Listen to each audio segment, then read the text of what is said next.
kondisi 2025 yang dipublikasi oleh Bank Indonesia dalam neraca pembayaran Indonesia ya. Dari sisi ini di tahun 2025 modal itu secara neto keluar. Di tahun 2024 itu secara neto masuk. Nah, bagaimana tahun-tahun sebelumnya? Ya saya tandai yang merah keluar. Jadi kita jarang ya. Orange-nya kita gambar sendiri. Nah, kita lihat ini. Ya kan? Investasi portofolio asing itu, orang asing beli saham dan obligasi di Indonesia itu biasanya tiap tahun surplus ya, lebih banyak yang beli daripada yang jual. Netonya ya, tahun 2025 memang tidak sebesar tahun-tahun sebelumnya. Tapi kalau dilihat tren beberapa tahun ini kan, ya penduduk Indonesia mulai rajin berinvestasi ke luar negeri. Transaksi finansial kita bisa dikatakan sudah kasih lampu kuning nih, warning. Nah, kalau berlanjut 26, itu jadi masalah karena belum pernah 2 tahun berturut-turut kecuali mau krisis ya, transaksi finansial defisit.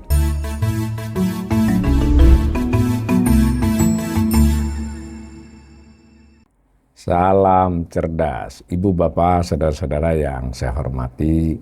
Sesi assessment kanal Awali Rizki kali ini melanjutkan assessment sebelumnya dalam topik transaksi internasional Indonesia yang sumber data utamanya adalah kondisi 2025 yang dipublikasi oleh Bank Indonesia dalam neraca pembayaran Indonesia ya. Dokumen yang memberikan catatan transaksi antara penduduk Indonesia dengan non-penduduk.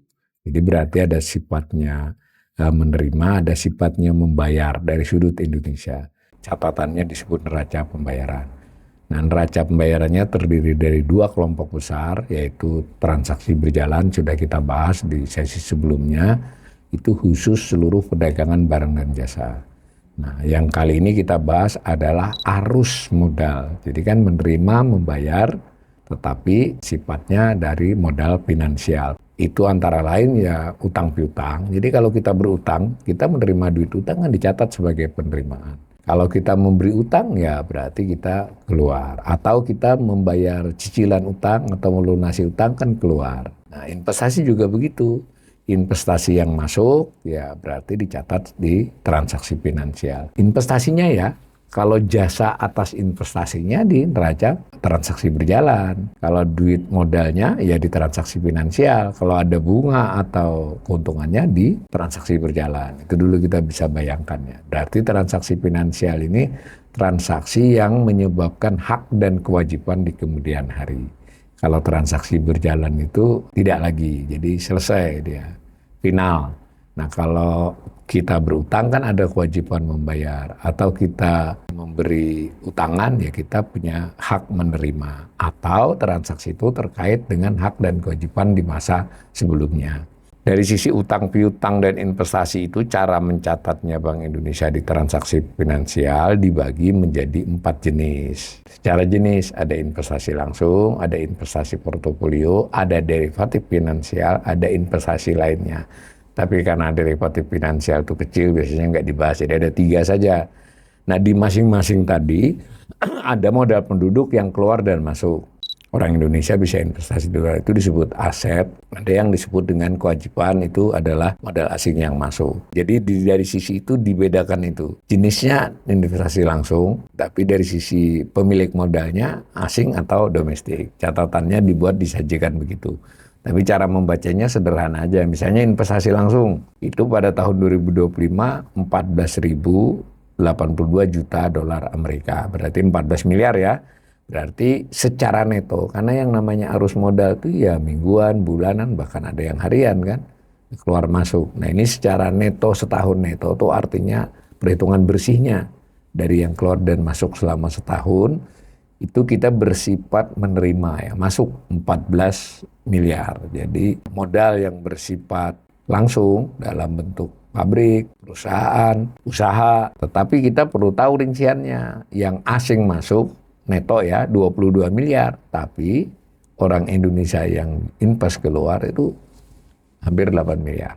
Itu investasi langsung. Bagaimana dengan investasi portofolio? Keluar masuknya di saham dan obligasi. Obligasi itu termasuk SBN ya.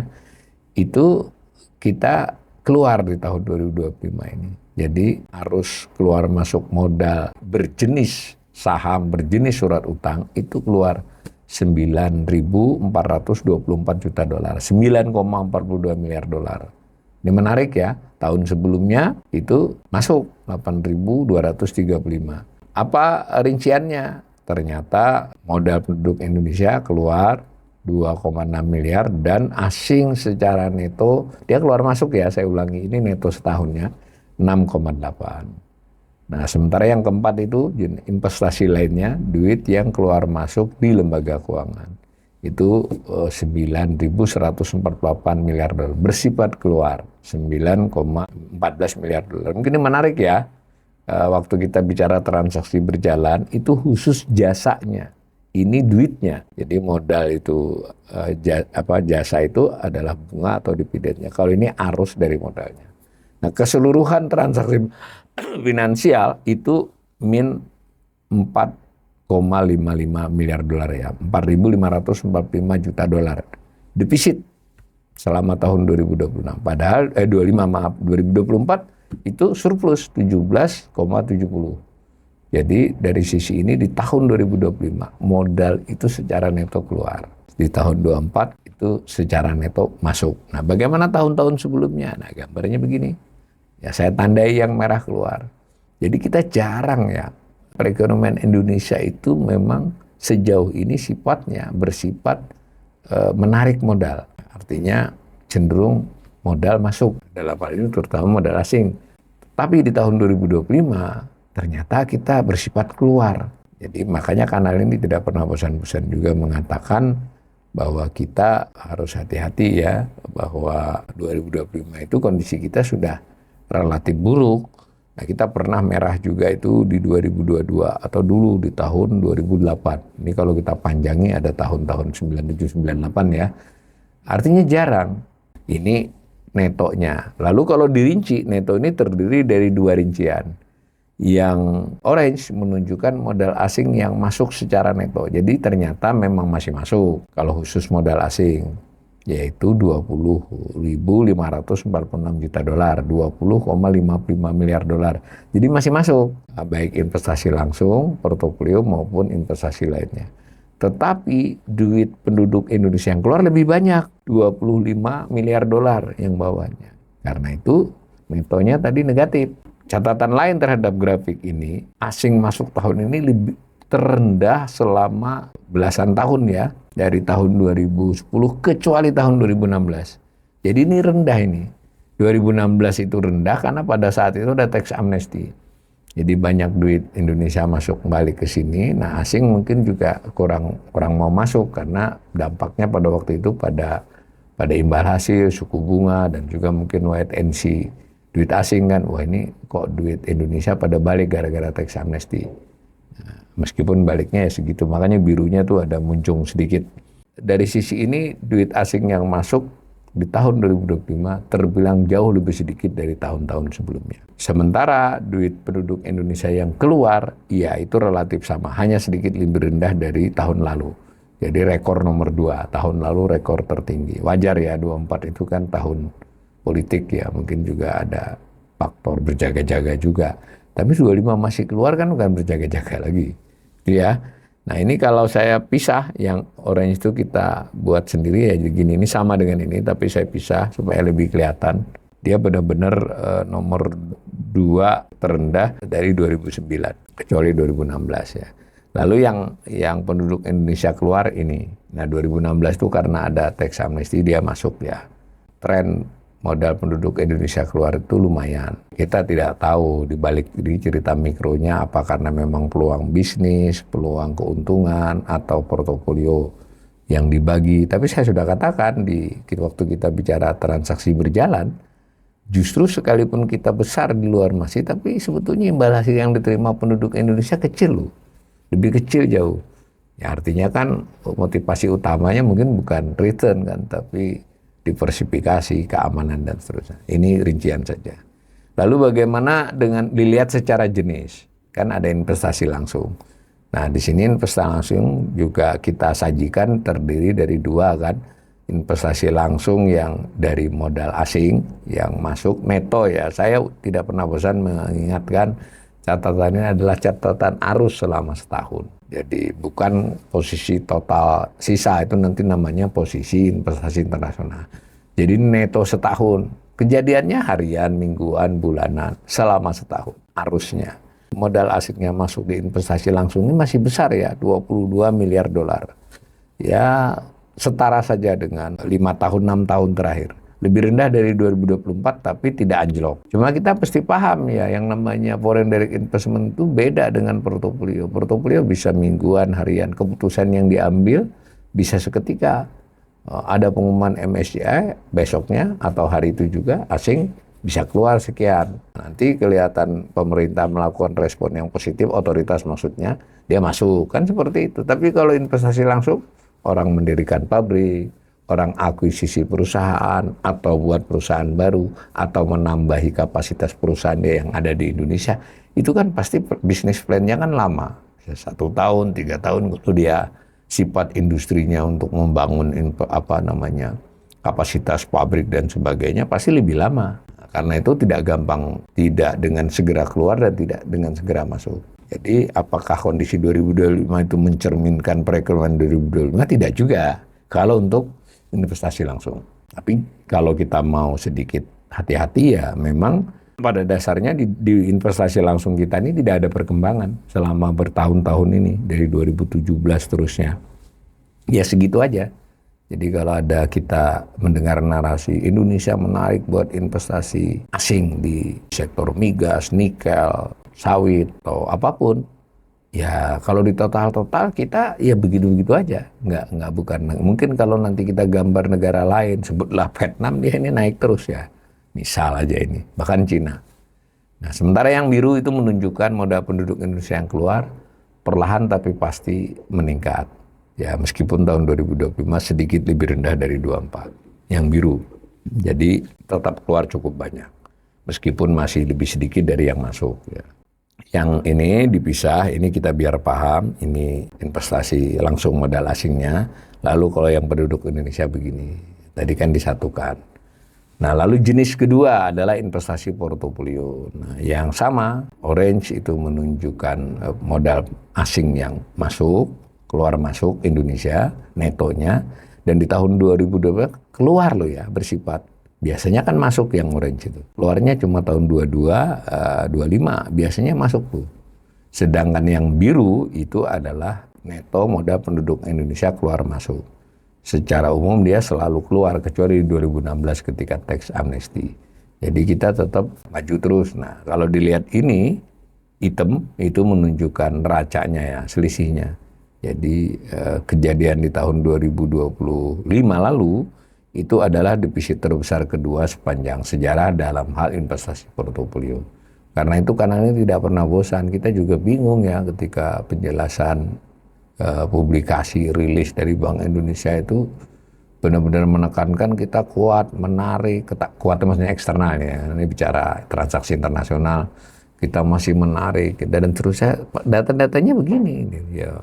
Belum buruk sekali, tapi kita tahun 2020 itu bukanlah tahun yang baik dari sisi transaksi internasional. Nah, 26 ini kita belum tahu kan, baru berjalan 2 bulan. Nah, ini yang investasi portofolio ini kalau kita lihat satu-satu ya, yang ini yang orange-nya kita gambar sendiri. Nah, kita lihat ini.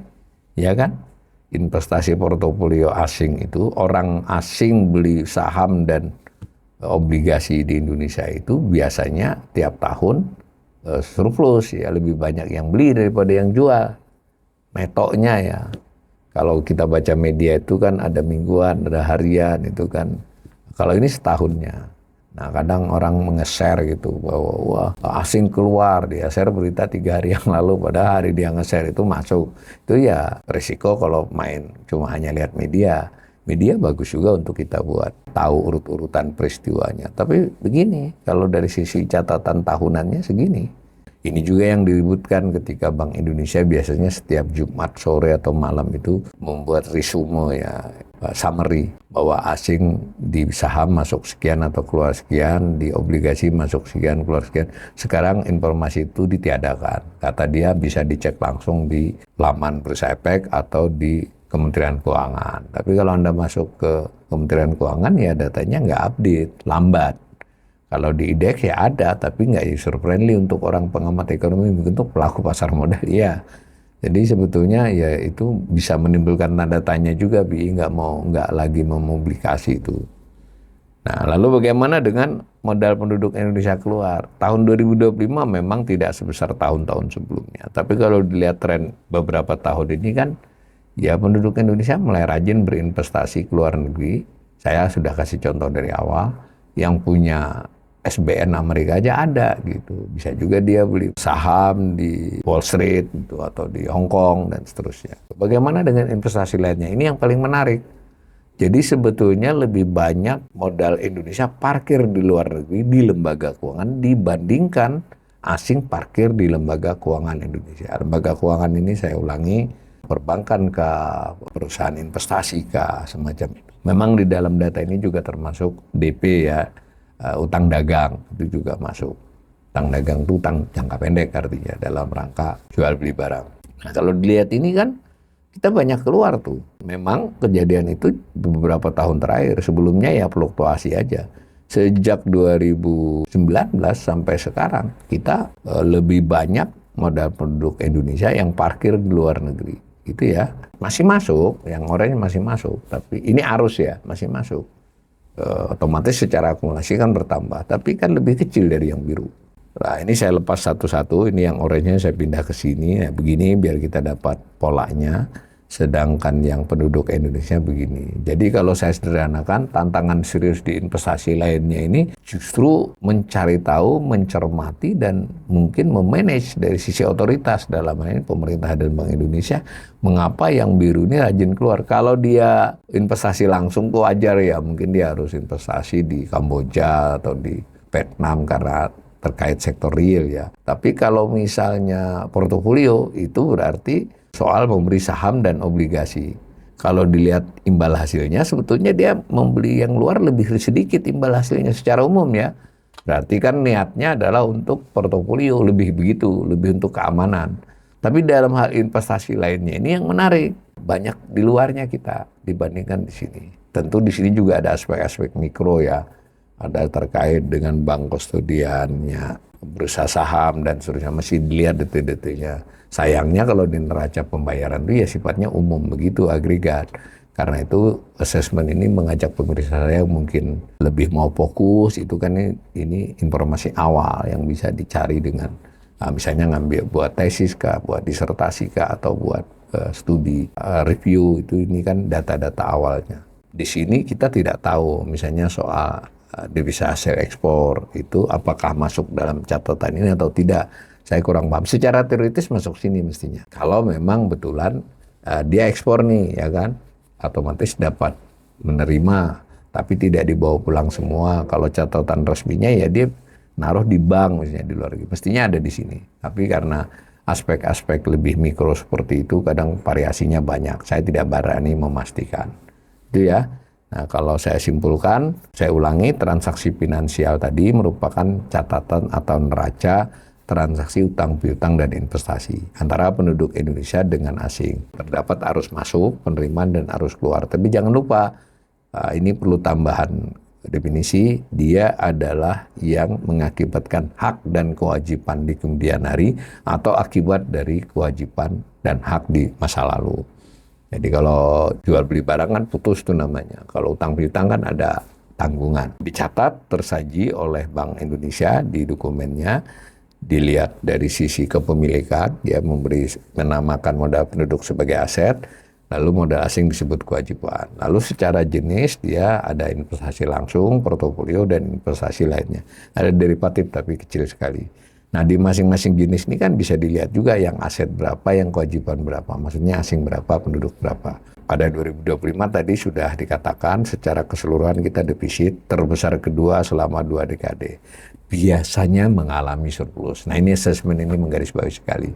Transaksi finansial kita bisa dikatakan sudah kasih lampu kuning nih, warning. Nah, kalau berlanjut 26, itu jadi masalah karena belum pernah 2 tahun berturut-turut, kecuali mau krisis ya, transaksi finansial defisit. Jadi ini hati-hati 2026 ini. Biasanya kita surplus, dan secara lebih rinci kalau investasi langsung selalu surplus. Dan 2025 surplus seperti biasanya. Investasi portofolio biasanya surplus, 2025 defisit. Investasi lainnya tuh dalam beberapa tahun ini memang mengalami defisit, jadi melanjutkan trennya. Di masa lalu fluktuasi, ini di 4 tahun terakhir ini selalu defisit. Dengan demikian, ini mestinya menjadi warning, menjadi peringatan buat otoritas untuk dicermati, dilihat sebab-sebabnya, nah mana yang bisa diantisipasi dengan kebijakan, insentif, dan seterusnya.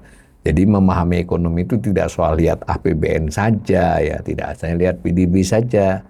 Nah, kita kadang, wah pertumbuhan ekonomi itu jadi tema terus, seolah-olah itu mewakili segalanya. Begitu juga, apalagi Pak Purwea suka menarik perhatian kita seolah-olah defisit itu kiamat, utang.